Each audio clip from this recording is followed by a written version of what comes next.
لوگ بدلتے نہیں ہیں، بس ان کی زندگی میں ہم سے بہتر لوگ آ جاتے ہیں۔ اس لیے کسی کو محبت یا عزت اتنی بھی نہ دو کہ وہ تمہاری قدر کرنا بھول جائے۔ یہ وقت آزمائش کا ہے۔ تمہاری آنکھیں راتوں کو گیلی ہوں گی، دل 1000 بار ٹوٹے گا، صبر آزمایا جائے گا، امتحان میں ڈالا جائے گا، لیکن یہ وقت بھی گزر جائے گا۔ ہر مشکل کے بعد آسانی ہے، اور مشکل تھوڑی ہی باقی رہ گئی ہے۔ پیارے دنوں کا انتظار بس ختم ہونے ہی والا ہے۔ بیوی سے کبھی جھوٹ مت بولو، کیونکہ وہ آپ سے اس وقت ہی پوچھتی ہے جب اسے سب کچھ پتا ہوتا ہے۔ کھانا کپڑا بیوی کا حق ہے، اور اس حق کو خوش دلی اور کشادگی کے ساتھ ادا کرنے کے لیے دوڑ دھوپ کرنا شوہر کا انتہائی خوشگوار فریضہ ہے۔ عورت معاف کرتی ہے مگر بھولتی نہیں، پھر معاف کرتی ہے مگر بھولتی نہیں، پھر معاف کرتی ہے مگر بھولتی نہیں، اور پھر اچانک کسی معمولی بات پر اس کو سب ایک دم یاد آ جاتا ہے، اور پھر وہ معاف بھی نہیں کرتی، اور لوگ کہتے ہیں یہ بھی کوئی بات تھی گھر اجاڑنے کی۔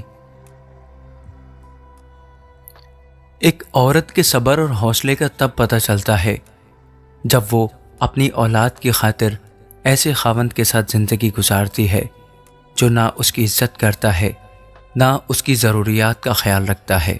ایسی عورت سچ میں عظیم ہوتی ہے۔ انسانیت وہاں دم توڑتی ہے جب ایک انسان کی مصیبت دوسرے کے لیے تماشا بن جائے۔ انسان اتنا مضبوط ہے کہ پہاڑوں کا سینہ چیر کر رکھ دے، اور کمزور اتنا ہے کہ لہجوں اور لفظوں سے ٹوٹ پھوٹ جاتا ہے۔ پرندے اپنے پاؤں سے اور انسان اپنی زبان کی وجہ سے جال میں پھنستے ہیں۔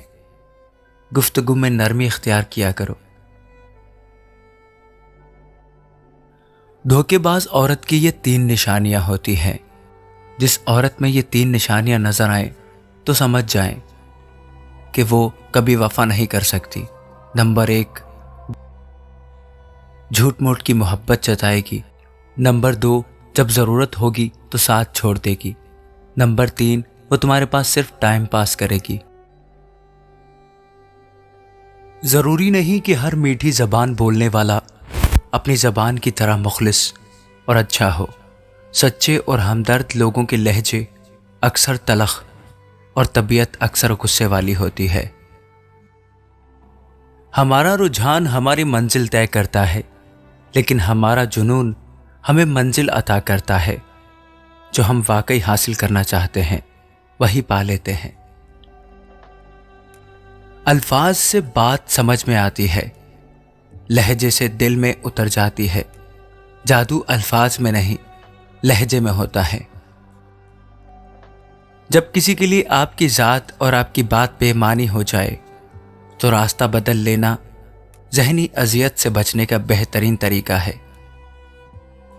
جب ہم یہ مان کے چلتے ہیں کہ جو کچھ ہوتا ہے خدا کی مرضی سے ہوتا ہے، تو خدا کی مرضی بھی یہی ہے کہ تم معجزے کا انتظار کرو، کیونکہ وہ وقت دور نہیں جب تم اپنی ہی آنکھوں سے اپنی ہر دعا کو پوری ہوتا دیکھو گے۔